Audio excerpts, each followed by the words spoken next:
2004 here, and today we are doing the Ghost and Gravestones tour.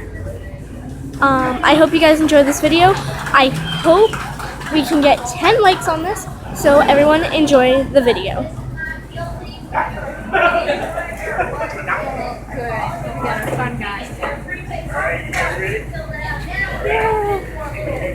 No. No strangling. No strangling.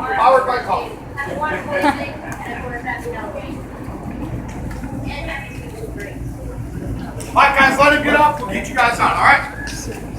Thank you for flying with us. Flying? Bye-bye. There is no flying. There is no flying. Wait, what? No, that person better not take us on a long ride. Don't you agree? Bye-bye. Oh boy. Bye-bye. Bye-bye. That's all I have to say. Goodbye. Bye-bye. Let's see how this goes. Sure. Bye-bye. Bye-bye. Thank you.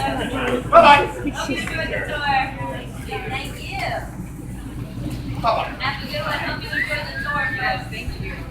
Bye. See ya. Bye. Thanks for riding on my tour. Thank you. Bye-bye. Bye, guys. We'll be heading on soon. Have a good one.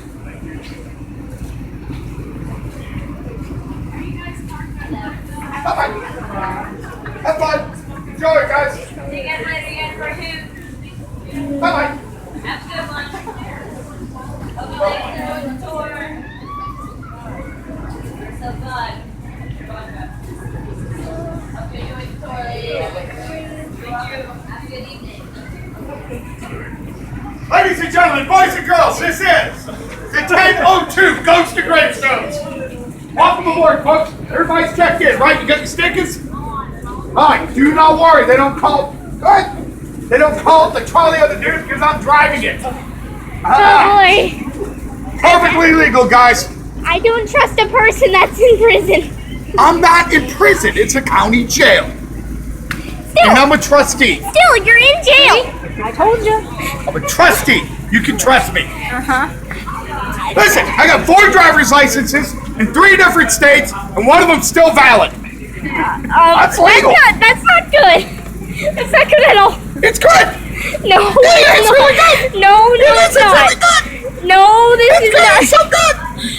Trust me. Which state is it legal in? Massachusetts. Oh, right. Yay, unless it's Florida.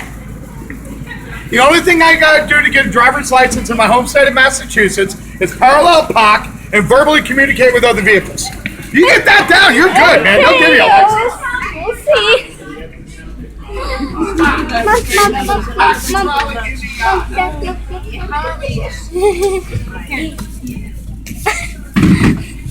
All squished. Hold up, right? You're super squished. Alright guys, we're gonna be taking off out of here in a minute or two. They'll give you a quick safety spiel though before we leave. Please, ladies and gentlemen, remain seated while the trolley's in motion. Alright? I'm driving down the street, I hit a pothole, an intoxicated college student. You're standing up, you could fall over, crack open your brain housing group. You could bleed all over my trolley. And then depending on the thickness of your skull, your vacation might be ruined. So just stay seated. Please refrain from the smoking of anything, including sage, or the consumption of alcoholic beverages. Don't get mad at me over that one. Not my rule. In stripes, guys. Please, folks, keep the language clean. Got a lot of ladies who got kids on the trolley today, okay?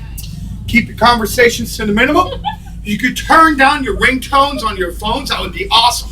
But if you've got a camera with a flash on that phone, keep it available. You can be taking lots of pictures tonight, especially when we get out to Lighthouse Park and then up there to Old St. John's County Jail. No. I don't have an accent, everybody else does. Right. All right, folks, we have to cross the Bridge Alliance twice. Once going eastbound, once coming back westbound. In the unlikely event of a water landing, the person next to you can and will be used as a flotation device. You can swim, right, dude? Don't even think about grabbing onto me, man. I'm fat, but I'm I'm not allowed. All right, guys, I'm going to introduce you to our ghost host. His name is Joseph. He is a friend of mine. He's wicked good at this job, ladies and gentlemen. He's going to show you a great time tonight. Put your hands together for the Quaker Oats guy. Thank you, Dr. Guilty.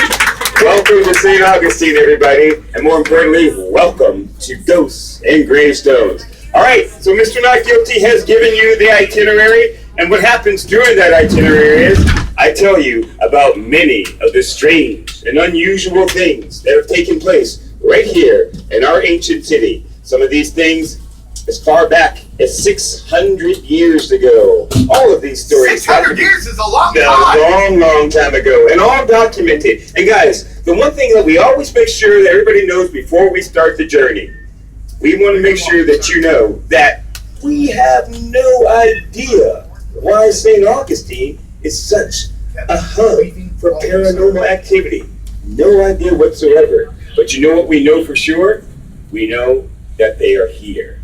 They are definitely here. Right here? Right here in the ancient city. Now, as we make our way through the town, especially on a night like tonight, it's Saturday night in the old town, so we may encounter a few people who don't share the same enthusiasm that we do for this subject matter. Say it ain't so, Joseph. It is so, sadly, it is so. But that's okay, because not only do I point those people out, I literally call them out, and I say, non-believers! Okay? Now, when I do that, that's when you jump in, you chime in and get my back, and you say, be doomed! Alright? So my line is non-believer, your line is be doomed. Alright, so let's practice one time. Here we go. Non-believer! Be doomed! Excellent! Yes, we have a trolley of winners. And guys, that's a perfect place to start our storytelling, because right out there, in the Kansas Bay, in 1821, the ship of doom drifted into our harbor. Now, what was the ship of doom? Well, it was simply a supply ship from Havana, Cuba. It drifted into that harbor in 1821, and it just sat there for 4 days. Nobody got on.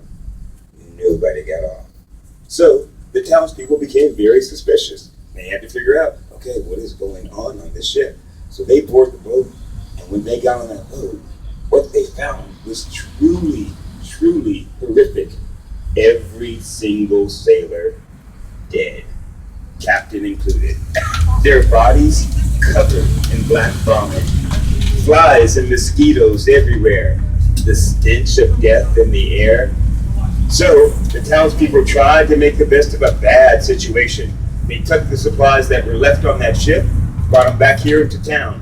Huge mistake, because those supplies had more of those mosquitoes, which carried the dreaded yellow jack, aka yellow fever. Look out your right window. That burial ground there, that's the Huguenot Cemetery. Literally 75% of those graves you're looking at, they go 25 bodies deep. That's how bad yellow fever struck this town in 1821. One of the people caught up in the yellow fever epidemic was the city gatekeeper, and it said, to this day, his daughter Elizabeth haunts these city gates right there. So if you are spending time in our city, and you walk through those gates, and you get a shiver up your back, a chill down your spine, things don't feel right, well, what you want to do is say, hello Elizabeth, and then just keep on moving. And that's exactly what we're going to do right now. We're going to keep on moving. We ain't moving too fast. We're stuck behind a horse. How many people in 2015 say they're stuck behind a horse? Well, it's a rare occasion that you get to experience today. And once we do get around this corner, we're going to turn and we're going to be halfway up the block, and we're going to be in front of yet another burial ground. Now, back in the 1400s, it was the Native Americans that used it. In the 1600s, the Catholics took over. I'm speaking of the Telemaco Cemetery. Now, the Telemaco Cemetery is famous because it has a very big oak tree right in the center of the cemetery. And in that oak tree, many people swear, and some people swear they've caught it on video, an apparition of a little boy. A little boy